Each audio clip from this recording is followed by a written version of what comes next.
Friends అందరూ బాగున్నారండి.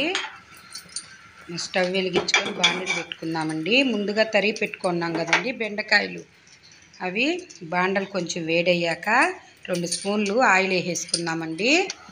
Oil వేడయిందండి. ఇప్పుడు కొన్ని ఆవాలు కూడా వేసేసుకుందాము.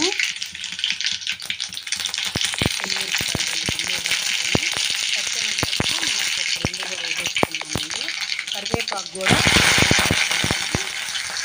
వేగిన తర్వాత చిటికెడు పసుపు వేసేసుకుందాము. కొంచెం అట్లా వేగంగానే మనం తరిగి పెట్టుకున్నాం కదండి బెండకాయ వేసేసుకొని ఒక 10 నిమిషాల పాటు పెట్టుకొని వేసుకున్నామండి.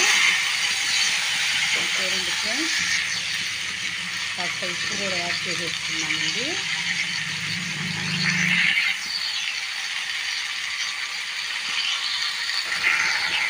బెండకాయ బాగుంటుందండి. ఒకసారి చూడండి. నేనైతే తెల్లగడ్డ కొంతమంది ముందుగా వేసేస్తానండి. కొంచెం పచ్చిగా ఉంటే తినడానికి చాలా బాగుంటుందని చెప్పేసి నేను రెడీ అయిపోయాక వేసానండి.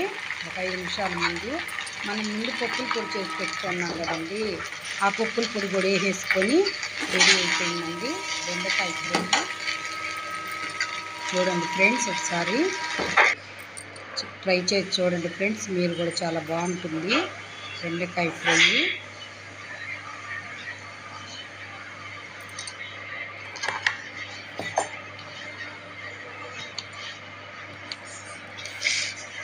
పిల్లలకు కూడా చాలా మంచిదండి బెండకాయ ఫ్రై.